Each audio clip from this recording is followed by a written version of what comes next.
All right, everybody. Monday, July 31st. It's 2 o'clock Central. It's 3 o'clock in Blacksburg, and we are joined by Coach J.C. Price. J.C. is a Hokie through and through, hailing from Dunkirk, Maryland. He arrived at Virginia Tech in 1991 and played 41 games for the Hokies. He was a team captain and an All-American selection as a senior in 1995.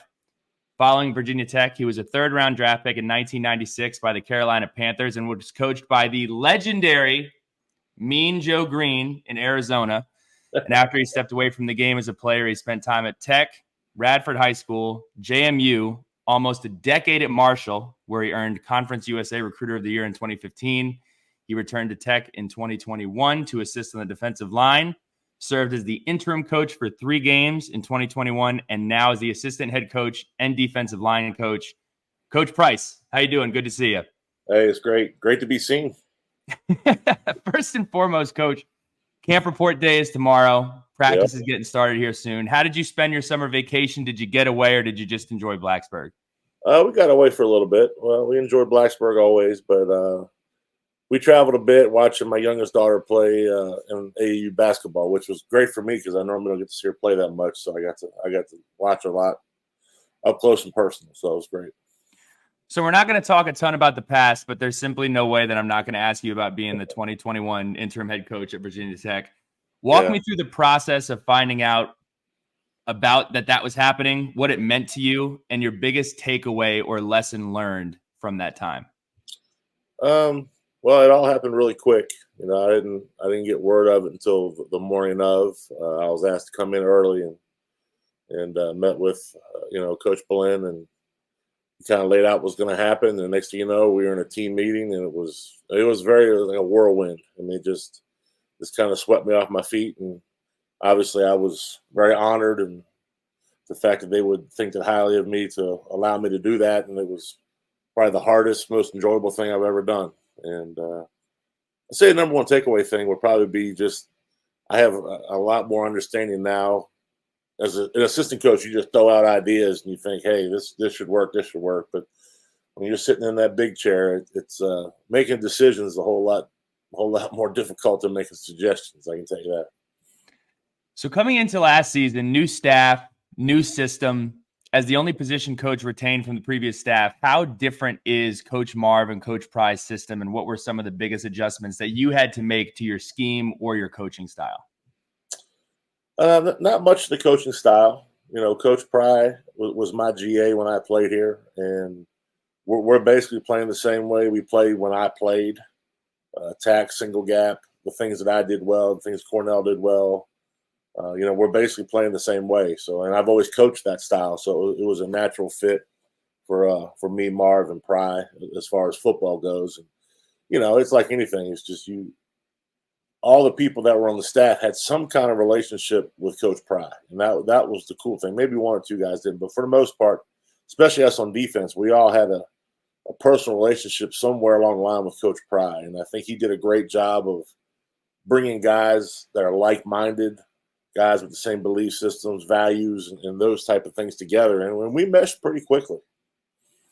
And when you look back, I just asked Coach Giltner this about the basketball team. When you look back at last season, you're watching the film, what is the biggest step you believe that your room has to take going into next season? I would think just to continue to get better fundamentally. The defensive line is such a reactionary position, and I love our older guys. We had some guys who played a lot of football, but some things happened around here, and we're kind of missing 2 whole recruiting classes.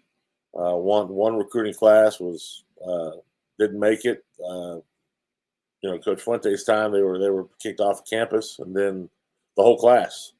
And then the next one, the other 3 guys that we signed, 2 of them transferred. So we have, Cole Nelson represents the lone soldier of 2 whole recruiting classes. So there's kind of a void. So in our room, we have a good core of older guys, older D tackles, and then it's like it just drops off the table to young guys. So just the challenge of getting these younger guys to play faster and be more comfortable in what we're trying to do.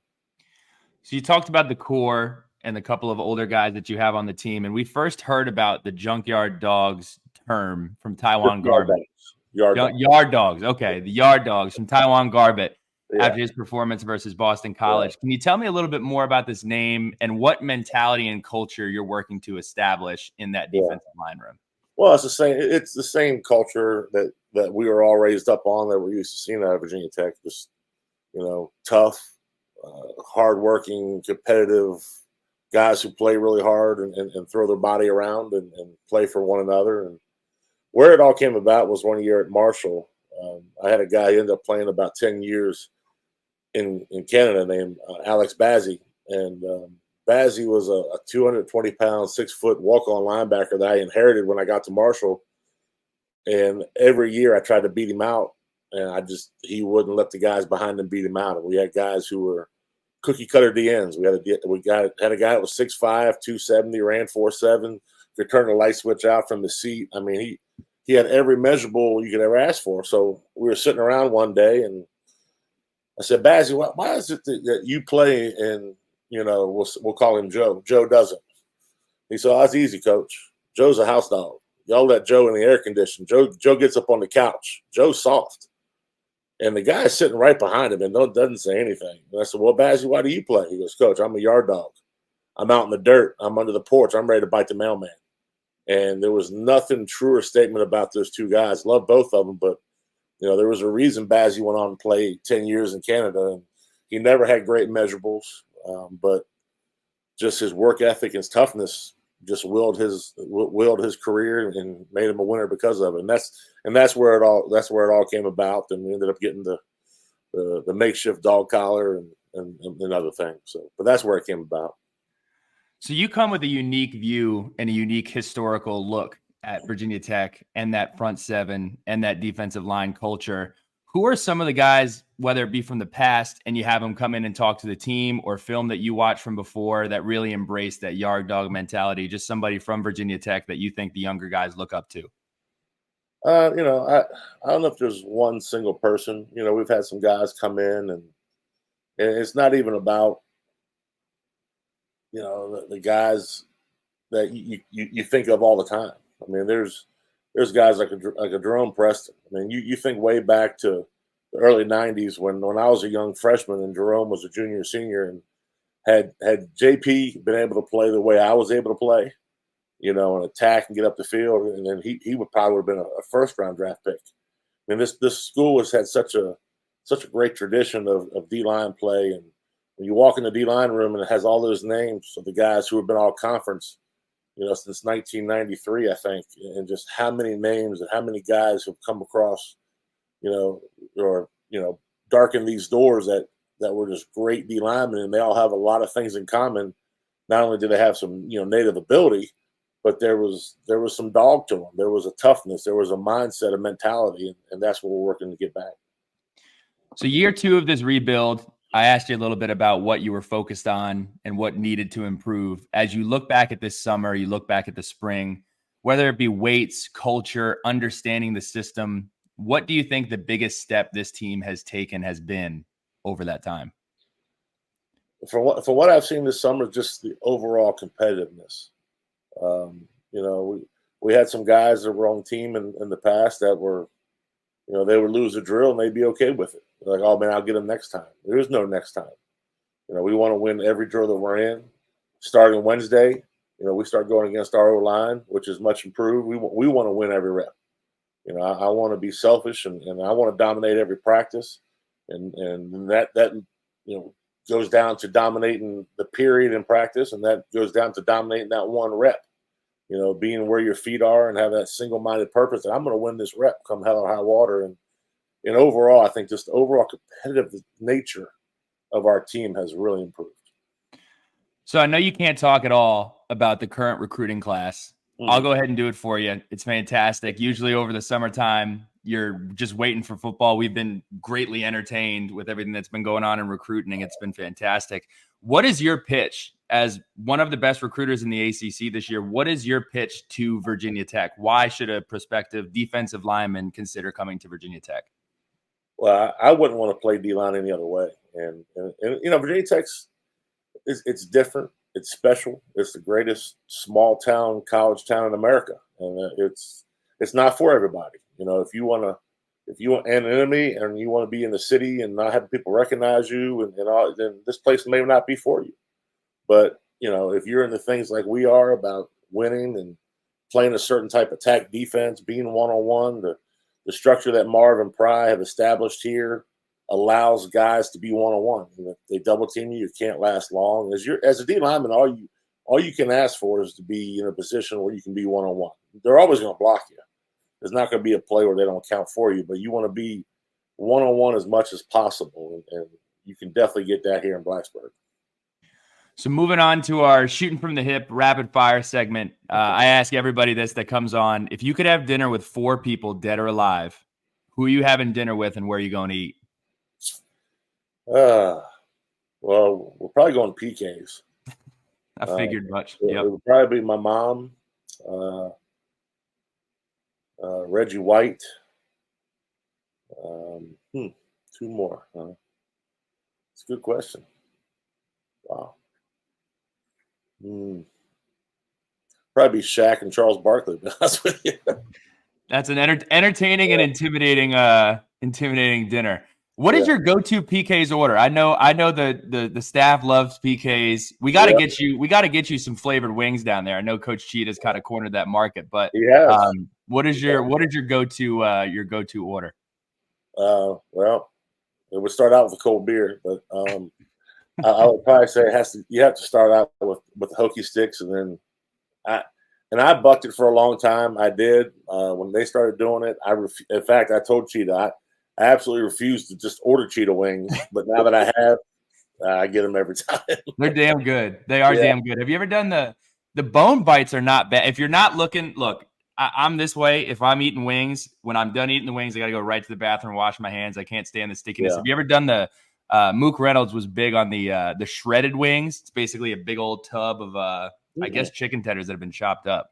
No, I didn't try that. I stick with what I stick with. I'll switch it up every time a little bit, every once in a while with one of those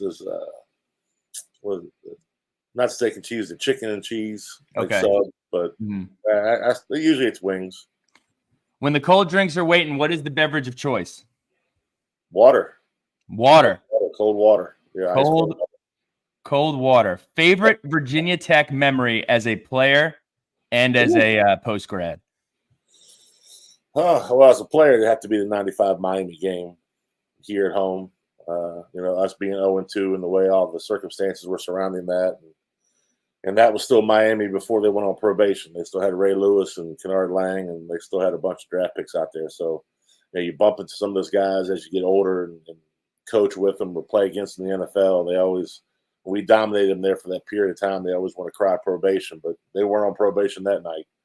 And we found a way to get them at the end. It was probably PI, but they didn't call it on LJ. So I think we survived it. And the post grad, it would have to be the UVA game when I was interim head coach. I don't think I've had a more special feeling as a coach than to walk out of Scott Stadium victorious that night. Or my fault, Lane Stadium North. Any I won't let you get off that easy because those are 2 great picks, but is there anything that stands out to you that is not football related? Probably the biggest thing would be the fact that I met my wife here, and we end up, she follows me to the NFL, and we bounce around a little bit, and I come back here, and we get married actually, under War Memorial in the Drillfield Chapel in '99. That was probably about as special as it gets. Favorite meal, including dessert? That would be a steak. A steak that I made. My wife's twice baked potatoes, and then I must have to say banana pudding. What do you listen to? Favorite type of music? Favorite type of musical artist? What do you listen to? I like everything. I probably like everything but classical or anything that's just instrumental. I got to have words, but I listen to everything. I really do. I'm kind of chameleon. It's whatever the mood hits me. I like rock and roll. I like country. I like hip hop. I like 80s and 90s rap. I'm a jack of all trades when it comes to music. It literally just has to be what moods hit me and where we're at. I always said you can throw me down in anywhere and I'll figure it out. Any part of the country, it doesn't matter. I'll figure it out. Last one before we get to letters of the lunch pail. Is there one player on your unit and on another unit that you believe will turn some heads and nobody's talking about this year? Yeah, my unit, I think it's going to be Jordan McDonald. I really do. Here's a guy who played DB in high school of all things, and then went through some growing pains at linebacker, and so his learning curve. When he came to us last year, he wasn't with us during all that camp time where you really work on the fundamentals. He was kind of thrown in the fire with us, and I mean he was really coming on late in the year. He started seeing some playing time late in that Duke game and playing against Liberty last year, and he's done nothing but just, I mean, that thing is just taken off, and he's, I think we have 5 really solid DNs, with adding APR, and a couple of those, 3 of those guys are young, but with APR and Cole and their experience, I'm excited about our DM position. So here's some questions. Oh, my fault. You got the other unit. You said another unit. I did. Yes, I did. Okay. Well, I don't know if it's going to be a shock or anything, but that running back we got's really good, and I really like this young guy, Derek Canteen is, he's going to find a way to make a lot of plays for us. But definitely look out for Canteen. So moving on to some questions submitted by the listeners here. We're going to start with Brian Holbrook, who has 2 questions. The first one I'm not sure you'll be able to answer, but he did ask, can you tell us at all anything about the night after the Sugar Bowl on Bourbon Street with Coach Pry and Wes Warsham? No, that one's got to go to the grave. We had a good time. And then his second question is, can you tell the story about racing Jelani Hendricks when he coached at Radford High School? Yeah, Jelani was the starting tailback, and I'm 6 months removed from the league, so they were running half gassers one day, and so I was faster than our starting tailback. I beat him, so they weren't really too shot in the ass about that, but to have the D-line coach was faster than our starting tailback at Radford. So I hate to say, I'm not even gonna say it, but yeah, he's a great kid, great high school player, but yeah, I was faster than he was. Paul Patera, JC, I will never forget your performance in the 95 Miami game. What was the locker room like after the game, and when did the importance of that win really sink in for you?